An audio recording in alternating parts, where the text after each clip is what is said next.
Historias de David, capítulo 9. Adulán, otra oportunidad. La luna parecía brotar de las montañas como si fuera una lámpara roja. Las pisadas de David se sentían más fuertes y pesadas a medida que avanzaba. El cansancio hacía que sus pies se arrastraran, produciendo ruido con las hierbas secas que tropezaban, que crujían a su paso. El cielo se abría sobre el resplandor rojizo para dar paso a nubes grisáceas que anunciaban lluvia. La noche estaba silenciosa, las hojas de los árboles permanecían inmóviles. Todo estaba en una quietud tan grande que su soliloquio adquiría eco entre el paisaje que se empequeñecía más en su presencia. Solo quería detenerse un rato y descansar. Quería poder pensar con tranquilidad y registrar con corazón apaciguado su nueva realidad.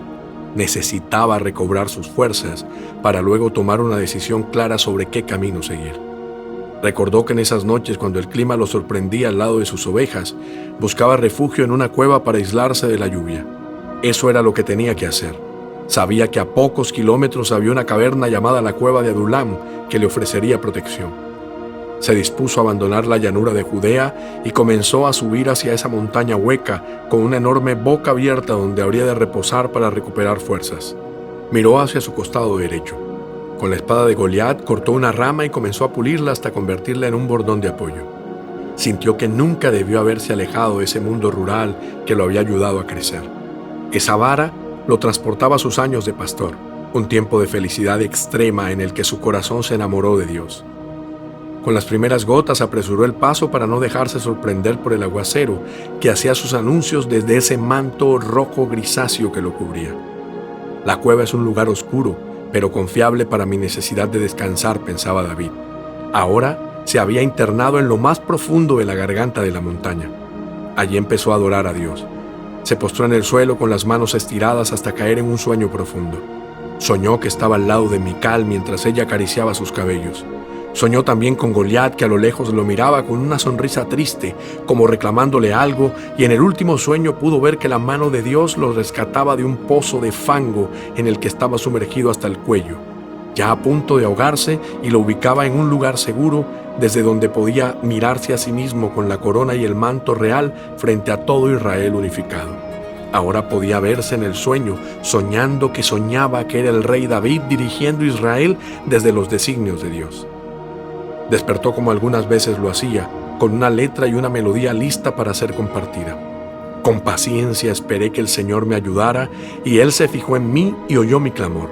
Me sacó del foso de desesperación, del lodo y del fango. Puso mis pies sobre suelo firme y a medida que yo caminaba me estabilizó. Me dio un canto nuevo para entonar, un himno de alabanza a nuestro Dios. Muchos verán lo que Él hizo y quedarán asombrados. Pondrán su confianza en el Señor. Pocos días llevo en esta cueva y el Señor me ha sorprendido haciéndome saber que no estoy solo. Ha conducido hasta este lugar a mucha gente que me apoya, que se siente perseguida por Saúl. Ha sido un bálsamo para mi alma poder ver a mis hermanos y demás parientes que se esconden conmigo. Aquí reposamos los olvidados por Saúl, los desechados, los que hemos dejado todo en la huida. Aquí nos ha traído el Señor para hermanarnos en la tragedia, para unirnos y poder reorganizarnos. Dios ha escuchado mi clamor y me ha animado a seguir adelante, decía David aún inquieto, pues sabía que Saúl andaba detrás de él rastreando sus huellas y no descansaría hasta encontrarlo. Por eso decidió poner en lugar seguro a su familia. Llevó a sus padres a Mizpa, dejándolos al cuidado del rey mientras podía entender lo que Dios tenía reservado para él. Sabía que Saúl lo perseguía sin compasión, pero ahora no se sentía solo. Habría logrado reunir en la cueva un ejército de 400 hombres en condiciones similares a las de él, dispuestos a seguirlo. Lo habían nombrado capitán. Eso devolvió sus fuerzas. Sintió que volvía a renacer de las cenizas, pero esta vez con mayor seguridad de que Dios cuidaba sus pasos, pues los ángeles del Señor habían acampado a su alrededor desde cuando comenzó a huir de Saúl. Podía sentir la presencia de ellos y eso le daba tranquilidad a pesar de las circunstancias. Mientras compartía los planes a realizar con sus hombres, llegó desesperadamente Abiatar, uno de los hijos de Ahimelech. Era el único sobreviviente de los 85 sacerdotes asesinados por orden del rey Saúl, como represalia al apoyo que su padre había brindado a David. Fue una noticia que desgarró su corazón. Se sintió culpable del destino de esos hombres de Dios. Se alejó del grupo durante algunas horas. Quería llorar, quería expresar su queja al Señor. Quería encontrarle sentido a esto que ahora lo torturaba.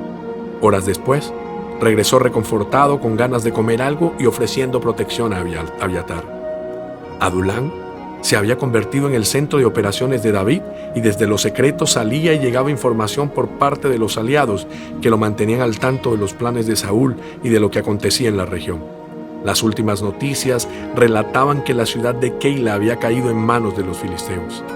David consultó al Señor preguntando si podía ir en defensa de su pueblo. Su corazón latía por brindarle respaldo. Su corazón de pastor y de futuro rey lo llevaba a sentir la necesidad de ir al rescate de sus ovejas, como en los tiempos donde tuvo que luchar contra osos y leones para arrebatarlas de sus fauces. Convocó a todos los que estaban con él, pero sintió en sus rostros el miedo a morir. Se sentían inseguros. Entonces una vez más preguntó al Señor, y cuando le fue revelada la orden de atacar, buscó la forma de convencerlos a todos de que el Señor estaba con ellos y garantizaba la victoria sobre sus enemigos. Sobre esa convicción, marcharon todos a la batalla. Keila fue recuperada, pero algunos pobladores leales a Saúl le informaron de la presencia de David allí. Ya Dios le había revelado a través de Abiatar que sería traicionado, por eso no se sintió ofendido. Más bien tuvo la necesidad de huir rápidamente. Prefería evitar cualquier confrontación con el rey.